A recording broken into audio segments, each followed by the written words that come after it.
Hello दोस्तों, नमस्कार, welcome, स्वागत है आप सभी का। दोस्तों आज हम बात करने वाले हैं 11 जनवरी की उन सभी महत्वपूर्ण करंट अफेयर्स पे जिनसे आपकी परीक्षा में सवाल बन सकते हैं। तो दोस्तों वीडियो को शुरू से लेकर अंत तक जरूर देखा करिए और जो भी सवाल उससे रिलेटेड आपसे पूछा जाए उसका जवाब कमेंट बॉक्स में जरूर दिया करिए।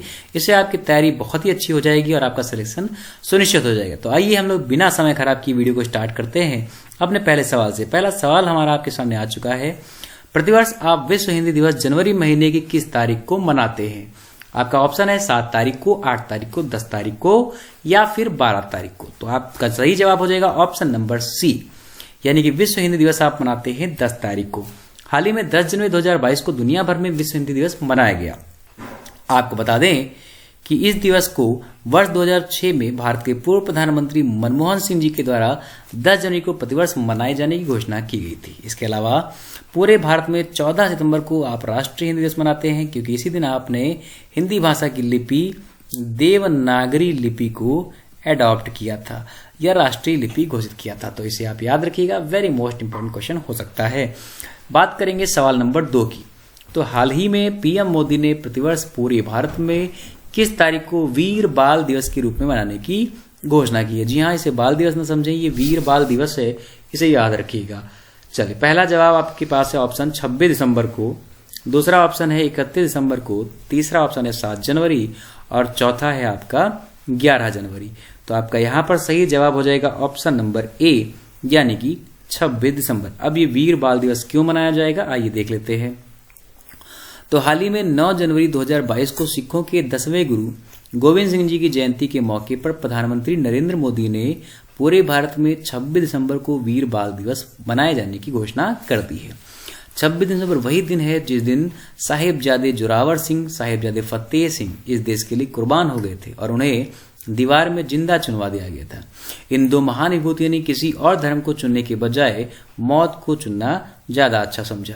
बात करें खालसा सिख के 5 के जो वो अपने पास रखते हैं, तो पहला के है केश, बिना कटे हुए बाल, कंघा, लकड़ी की कंघी, कृपाण, तलवार या खंजर, कारा, एक लोहे या स्टील का कंगन, कचेरा, लघु जांघिया।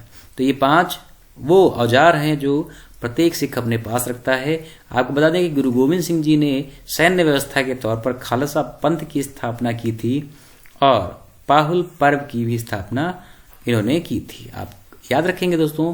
आपको बताना है कि इस बार आपने गुरु नानक जी की कौन सी जयंती सेलिब्रेट की थी, इसे कमेंट बॉक्स में जवाब जरूर दीजिए। बात करेंगे हम विकल्प नंबर 3 की, सवाल नंबर की। तो हाल ही में दिए गए वर्ष 2022 के गोल्डन ग्लोब्स अवार्ड में किसे बेस्ट एक्टर का अवार्ड मिला है? 2022 के गोल्डन ग्लोब्स अवार्ड में किसे बेस्ट एक्टर का अवार्ड मिला है? Nicole Johnson, Andrew Garfield, Alexander Rose या फिर टॉम जेरसी। तो 3 नंबर का हमारा सही जवाब हो जाएगा ऑप्शन नंबर बी, यानी कि एंड्रयू गारफील्ड। हाल ही में लॉस एंजलिस के बेवर्ली हिल्टन होटल में 79th golden globe award ceremony हुई। अवार्ड विजेताओं में एंड्रयू गारफील्ड को फिल्म टिक टिक बूम के लिए बेस्ट एक्टर चुन लिया गया, जबकि द पावर ऑफ डॉग को बेस्ट फिल्म का अवार्ड मिला। जानकारी के लिए बता दें कि प्रतिवर्ष जनवरी महीने में पुरस्कार समारोह होता है। विजेताओं के चयन की प्रक्रिया वोटिंग पर आधारित होती है। अमेरिकी और विदेशी पत्रकार के इससे संबंधित 93 सदस्यों का एक समूह इस अवार्ड के लिए वोटिंग करता है। तो ये भी आपको याद रखना होगा, इंपॉर्टेंट पॉइंट्स हैं, इन्हें याद जरूर रखिए। बात करेंगे सवाल नंबर 4 की। तो लोसूंग या नामसूंग महोत्सव किस राज्य के द्वारा मनाया जाता है? ऑप्शन है त्रिपुरा, सिक्किम, मेघालय या फिर मणिपुर। तो 4 नंबर का सही जवाब आपको पता होगा ऑप्शन नंबर बी, यानी कि सिक्किम। अब बात करें लोसांग, तो लोसांग प्रतिवर्ष सिक्किम राज्य में मनाया जाता है। लोसांग त्योहार को सिक्किम की भूटिया जनजाति सोनम लोसूंग के रूप में और लेप्चा नामसूंग के रूप में मनाती है। यह त्योहार नेपाल और भूटान में भी मनाया जाता है। ये लेप्चा और भूटिया सिक्किम की 2 जनजाति हैं, इसे याद रखिएगा। सिक्किम के अन्य त्योहार की बात करें तो सागा दावा उत्सव यहाँ का अन्य त्योहार है जो कि वेरी मोस्ट इंपॉर्टेंट है। सिक्किम के मुख्यमंत्री PS गोले हैं। सिक्किम के राज्यपाल गंगा प्रसाद हैं। सिक्किम की राजधानी गंगटोक है। सिक्किम को पहला ऑर्गेनिक स्टेट घोषित किया गया है, इसे भी आप याद रखिएगा, जबकि पहला ऑर्गेनिक UT अभी हाल ही में लक्षद्वीप को बनाया गया। तो ये जवाब भी आपको याद रखना है। दोस्तों आपको कमेंट बॉक्स में जवाब देना है अभी हाल ही में किस राज्य सरकार ने प्लास्टिक के रोक के लिए बांस की बोतल स्टार्ट की है, आपको जवाब देना है। बात करेंगे सवाल नंबर 5 की। तो आईबीबीआई के अंतरिम अध्यक्ष के रूप में किसके कार्यकाल को 5 मार्च 2022 तक बढ़ा दिया गया? आईबीबीआई के अंतरिम अध्यक्ष के रूप में किसके कार्यकाल को बढ़ाया गया है? सुधाकर शुक्ला, नवरंग सैनी, मुगलिता विजयवर्गीय या एमएस साहू? 5 नंबर के सही जवाब की अगर हम बात करें तो ऑप्शन नंबर बी आपका सही हो जाएगा, नवरंग सैनी। भारत सरकार ने नवरंग सैनी के कार्यकाल को भारतीय दिवाला और दिवालियापन बोर्ड आईबीबीआई के अंतरिम अध्यक्ष के रूप में 3 और महीनों के लिए बढ़ा दिया है। श्री सैनी जो कि आईबीबीआई के पूर्णकालिक सदस्य हैं को अतिरिक्त कार्यभार सौंपा गया है। बात करेंगे सवाल नंबर 6 की। तो आईसीएमआर राष्ट्रीय पुरस्कार डॉक्टर सुभाष मुखर्जी पुरस्कार से किसे सम्मानित किया गया है? तो डॉक्टर सुभाष मुखर्जी पुरस्कार से किसे नवाजा गया है, इसे याद रखिए। विकल्प है doctor Anil Prakash Joshi, doctor Pradeep merchant, Satish Adiga या फिर संजय कुमार सिंह। तो 6 नंबर का सही जवाब है ऑप्शन नंबर सी, यानी कि सतीश अडिगा।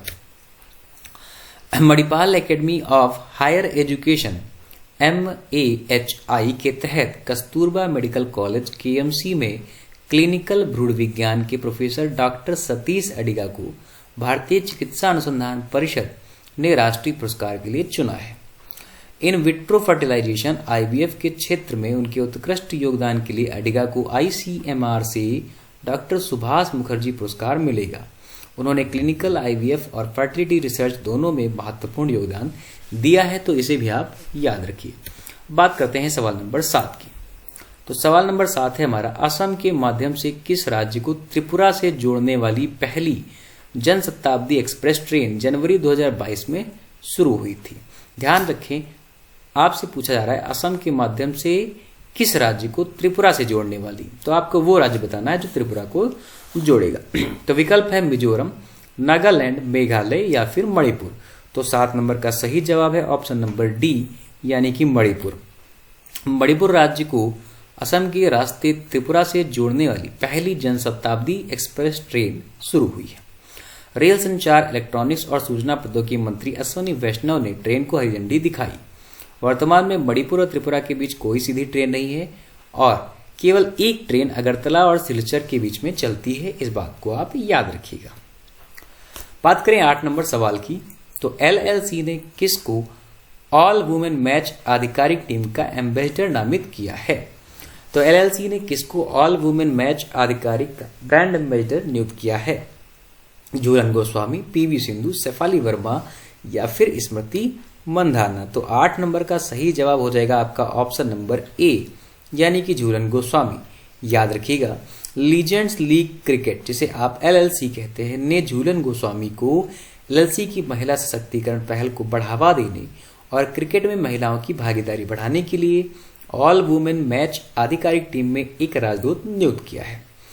अब बात करें कुछ और राजदूतों की। तो सांस्कृतिक और रचनात्मक उद्योगों के लिए यूनेस्को सद्भावना राजदूत नाओमी कवासे को नियुक्त किया गया है। किनारा कैपिटल के लिए राजदूत रविंद्र जडेजा को किया गया है।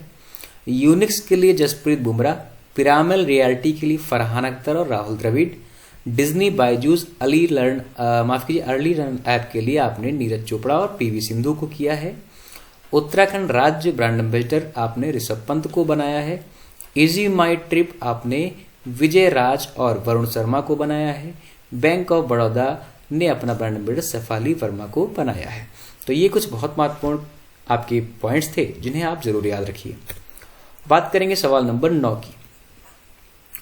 तो किसने भारत के पहले स्वदेशी विमान वाहक पोत IAC ने जनवरी 2022 में समुद्री परीक्षणों को एक और सेट शुरू किया है? INS विक्रमादित्य, INS ध्रुव, INS विक्रांत या फिर इनमें से कोई नहीं। तो 9 नंबर का सही जवाब है ऑप्शन नंबर सी, यानी कि INS विक्रांत। भारत के पहले स्वदेशी विमान वाहक पोत IAC विक्रांत को 9 जनवरी 2022 को महासागर में जटिल युद्धाभ्यास करने के लिए समुद्री परीक्षणों के एक और सेट के लिए रवाना किया गया। इसे अगस्त 2022 तक भारतीय नौसेना में शामिल किया जाएगा। तो ये भी आपको याद रखना है। दोस्तों कमेंट बॉक्स में जवाब जरूर दीजिएगा INS की फुल फॉर्म क्या होती है। अब बात करते हैं सवाल नंबर 10 की। तो किसको AIIB का उपाध्यक्ष नियुक्त किया गया है? तो हाल ही में AIIB, जिसको आप एशियन इंफ्रास्ट्रक्चर भी कहते हैं, उपाध्यक्ष नियुक्त किया गया है। किसको? ऑप्शन है डॉक्टर विमल जलान, डॉक्टर सुब्बा राव, रघुराम राजन या फिर उर्जितार पटेल। तो 10 नंबर का सही जवाब हो जाएगा ऑप्शन नंबर डी, यानी कि हमारे उर्जितार पटेल। भारतीय रिजर्व बैंक RBI के पूर्व गवर्नर उर्जित पटेल को Asian infrastructure investment bank AIIB का उपाध्यक्ष नियुक्त किया गया है। अब बात करें अगर AIIB की, तो इसने जनवरी 2016 में काम करना स्टार्ट किया। इसका मुख्यालय आपको चीन बीजिंग में दिखाई पड़ता है। चीन AIIB में सबसे बड़ा हितधारक है, उसके बाद इसमें भारत का नाम आता है। अब इसके 104 स्वीकृत सदस्य देश हो चुके हैं, जिसमें संयुक्त राज्य या जापान शामिल नहीं है। इसके अध्यक्ष की बात करें तो जिन लिकुन AIIB के अध्यक्ष होते हैं। बात करेंगे 11 नंबर सवाल की। तो 11 नंबर सवाल है, किसने साल ही में संपन्न विश्व रैपिड शतरंज चैंपियनशिप 2021 जीत ली है? ऑप्शन है नोदिर्बेक, एंटोन कोरोबोव, मैग्नस कार्लसन या इयान नेपोमनियच्ची। तो 11 नंबर का आपका सही जवाब हो जाएगा ऑप्शन नंबर ए, यानी कि नोदिर्बेक। ऑप्शन नंबर ए सही हो जाएगा यहाँ पे। अंतर्राष्ट्रीय शतरंज महासंघ की बात करें हम, तो इसकी स्थापना 1924 पेरिस फ्रांस में की गई थी। इसका वर्तमान हेडक्वार्टर लुजान स्विट्जरलैंड पड़ता है। राष्ट्रपति यानी कि प्रेसिडेंट इसके हैं अर्कडी ड्वारकोविच, जो कि रूस के हैं। आदर्श वाक्य है जेंस उन सुमुस, जिसका अर्थ होता है हम एक परिवार हैं। भारतीय शतरंज का हेडक्वार्टर आपको चेन्नई में दिखेगा। आपको संजीव कपूर का नाम याद रखना है। बात करते हैं अपने अंतिम सवाल 12 नंबर की। तो राष्ट्रीय स्वास्थ्य मिशन असम ने निम्नलिखित में से किसके सहयोग से जनवरी 2022 में निरामय परियोजना स्टार्ट की है? तो असम ने किसके सहयोग से निरामय योजना स्टार्ट की है? ऑप्शन है पिरामल स्वास्थ्य, सिस्को, विप्रो या फिर 1 और 2 दोनों। तो जवाब है आपका ऑप्शन नंबर डी, यानी कि 1 और 2 दोनों। राष्ट्रीय स्वास्थ्य मिशन असम ने पिरामिल स्वास्थ्य और सिस्को के सहयोग से 8 जनवरी 2022 को परियोजना निरामय शुरू की है। यह पहल पिरामिल स्वास्थ्य के स्वदेशी एकीकृत स्वास्थ्य प्रौद्योगिकी मंच अमृत पर आधारित है, तो इसे भी आप याद रखेंगे। दोस्तों ये थी आज की हमारी करंट अफेयर्स, जो कि 11 जनवरी की थी। उम्मीद करते हैं दोस्तों हमारा वीडियो, हमारा कंटेंट आपको पसंद आ रहा होगा। अगर पसंद आ रहा है तो ढेर सारा शेयर करिए और अपने दोस्तों तक पहुंचाएं। डेली सुबह 6 बजे हमारी करंट आपको मिल जाती है। अगर चैनल पर नए हैं तो सब्सक्राइब जरूर कर लीजिए और बेल आइकन को ऑन कर लीजिए। मुलाकात करेंगे कल नई वीडियो नई करंट अफेयर्स के साथ। आज के लिए इतना ही। नमस्कार, धन्यवाद, जय हिंद, जय भारत।